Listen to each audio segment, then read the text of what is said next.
rock and roll, baby? Going out, let's do it. Let's do it. So we're gonna start off, he's gonna put those wraps on you here, you're gonna take off your bag. Just to warm up, we're gonna do some tire flips here, get the heart pumping, and we're gonna add on some other stuff to it. Work on some strength, some core strength and condition. Okay? Diego there, put those wraps on you, we'll get ready to go.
You got it, come on!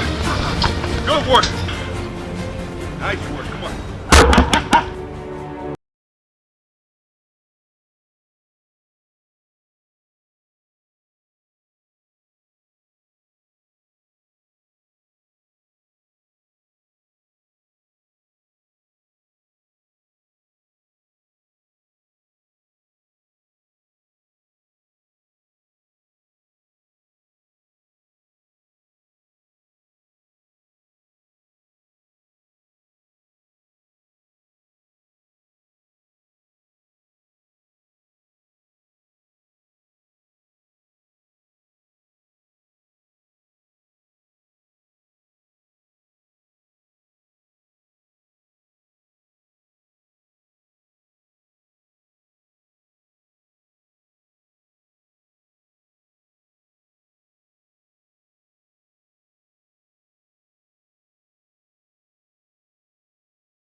About your background, I know you're a U.S. Marines veteran. Like, how long were you in and how you transitioned to SWAT, MMA trainer? Pretty much, I started teaching when I was in the Marine Corps. I did 4 years in the Marine Corps. I started as a firearms instructor there, and also a MMA instructor of their MAC program. I started doing weightlifting at the age of 17, and when I got out, I went straight into law enforcement. And I've been training in mixed martial arts and defensive tactics, also in strength conditioning or combat athlete training, you would call it, which is sport specific for either law enforcement officers or military personnel. Now, that's dedicated more towards the strength aspect of it, right? Talking about explosive training, power training, and just being able to functionally do all these movements, still having enough endurance, still having enough physical agility to defend yourself or your partner in any combat situation or law enforcement, use of force situation. If you don't mind me asking, what's your nationality? I'm Cuban. Cuban. Are you born and raised in Miami? Yes, I was born here, raised in Miami. Pretty much been here my whole life. I was in the Marines, Motivation to go into law enforcement. Pretty much when you get out of the Marines, you're abroad. Pretty much all you know. So at the end of the day, that was my only choice, and it was what I was good at, shooting and mixed martial arts and fighting. I've been doing MMA since I was 5 years old, so it's been about 30 years now. Very impressive. You got out the military and you just excelled like that. Yeah. Well, it wasn't that easy. I wish it was. Yeah. It was. When you first get out, it's a hard transition. And for all military veterans, they know how it is. It's very hard. You don't have anything when you get out, so you have to start your life all over again. It's a hustle. I did a lot of security work and bodyguard work, executive protection work when I first got out, and then I transferred, went into corrections, and then from there into law enforcement. And in law enforcement, I also a firearms instructor, defense attacks instructor, and I've been in SWAT most of my career. So it's pretty much what I've been doing for the last 18 years. Miami SWAT for the last 18 years? Yeah. I'm not city of Miami SWAT, but I am a city in Miami, the largest city in Miami other than the city of Miami. So can't really talk about which one it is. Okay. So I just said. How does your style of training help with SWAT? Do you train some of the SWAT guys as well? Correct. Yes, I train SWAT and I train regular law enforcement. I train regular military as well, and I have my own company. That's obviously it's called Real World Tactical. Yeah, tell us a little bit about Real World Tactical. Real World Tactical is my personal company that dedicates in tactical training, firearms, but it also encompasses a lot of what most other instructors don't do. It encompasses high intensity interval training during the firearms training that you are actually doing. I teach mainly civilians for the present moment. I'm going to be transitioning over to more military style training. Probably by 2016, hopefully. What it does is you learn to understand that you can still shoot and still do a lot of things in the firearms world while your heart rate is at 185, 190 beats per minute. And during an actual engagement, that's what your heart rate is going to be at 180, 185, 190. So if you can get someone that's never shot a gun before, teach them the fundamentals of shooting, and then get them to where they're shooting and hitting a target at 185, 190 beats per minute, then and you can do that in one day, then you've accomplished and taught them the true way of how to shoot a gun and the proper fundamentals and how to do it under stress or under duress. Very interesting. With my style of training, I focus on a lot of mental transformation, mental focus. So can you tell me a little bit of how you tap into people's mental to make sure that they don't go crazy under chaos and they remain focused. Focused. All the training that I do is very controlled. So I judge by my experience. I judge each and every student. In my classes, I don't have a large amount of students. I usually keep it 10 to 12 students, and it's 2 instructors. So I'm able to control each and every student when they're under duress, under traumatic, whether they're breathing hard and hyperventilating, all that stuff. I'm there with them the whole entire time, coaching them through. So I'm able to maintain their focus and maintain their what they need to do. And then if I see them struggling or I see them going through a hard time, then I get them back on track. I tell them to focus again, and then bring them back down to where they need to be. Now, that doesn't mean they're not huffing and puffing, but you can still huff and puff, and you can still heart rate going, but your mind is in control. Because your mind is what dictates on your actions. Exactly. You know what I'm saying? You can't let it get to a point where they're just, they're fully exhausted.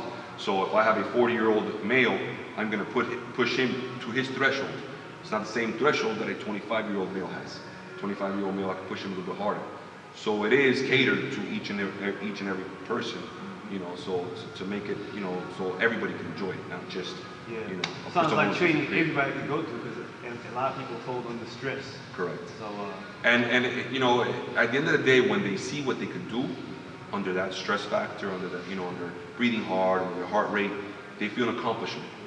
They realize that, I have some people that they actually come to the course, they have never touched a gun before, and by the end of the day, they realize all these things they just accomplished in this day, and it's incredible, where they can shoot now, running and shooting, and then they fight before they shoot, and they do all these different things, and they're still hitting the target, so they come out of there with this sense, and obviously you get a certificate at the end of the course. To graduate to level 2, because I have 3 different levels, let's say handgun and carbine, to graduate to the next level, they have to pass an actual exam before they can go to level 2, and so on and so forth. Okay. So that's another added benefit. You know what I'm saying? They feel like accomplished when they pass an exam and so forth. That's great. Everything you spoke about right now, I feel like it can be implemented in different aspects of life. Somebody may come into the gym and be, they get afraid or they lose control over under pressure, but then you train them how to stay focused, and then they can take that and implement that in all the aspects of their life. That's one of the things I love about training. So definitely. Yeah, the mentality, the mental process is probably the most important tool that we all have. I always tell people the proper mindset to do what we do, to come in here and train and give 150% every single time you come in here, is the key, is the goal. You're gonna feel pain, you're gonna suffer, you're gonna sweat, sometimes you're gonna bleed, but it's understanding that your mind can pass through all those things. It's whether or not you're willing to push the limits, push it past farther what you can do. That's the only way that you're going to see what you're capable of, what your body's capable of. And I always tell all of my students and all of the people that I train, I go, you're limitless. There's nothing you can't do. Set your mind to it and you push yourself. You do it the right way with proper technique, with proper form, and you just do the diet you're supposed to do in these things. You're going to be able to accomplish so much more than you ever thought possible. And then you see it in the transformations, where people lose 30, 40 pounds in 2 or 3 weeks. Where people, they go in bench press, they go up 40, 50 pounds. Why? Because they dedicated 100% of everything they had, their whole soul into it, their whole, their will, everything they had. You're a great motivator. What keeps you motivated? What keeps me motivated? Wow. You know what? It's gotten to the point already where in my life, training is my job. It's, so I love what I do. So they say if you love what you do, it's not really your job. Right. A lot of people ask me, say, well, how can you go to the gym? Yeah, second nature. How do you go to the gym 5, 6 times a week? Why? Because it's already embedded in my mind that I have to wake up and not going to the gym is not part of my curriculum. That's part of my day. If you understand that and you like it, obviously you have to like it and you have to love it. If you don't love it, then it's not for you. But if you love something and you make it just like a job, even though you're not getting paid for it, then you understand that the good times, the bad times, whatever time it is, you gotta go, regardless. When you get there, 50% is out of the way. Once you get there, you step into the gym. And the other 50% is giving 100%. Are you gonna be able to give 100% every time? No, you're not, because you're gonna be tired and be exhausted. But you win. That's the key right there. You stepped in that gym and you went, and even if you did 3 or 4 sets, you did something. If you wouldn't have gone, you wouldn't have done nothing. You know what I'm saying? So it's just getting there. Once you get there, you take whatever you gotta take, pre-workout, something to give you a little bit of energy, boom, when you hit it, and you kill it for the day. You crush it. Very inspiring. I myself, as a U.S. military veteran, I've been training for a while, I've been training others, but you highly motivate me, and it's a pleasure to be here. It's a pleasure to have you. Look forward to going through the training. Definitely. Awesome. All right. Perfect. Cut.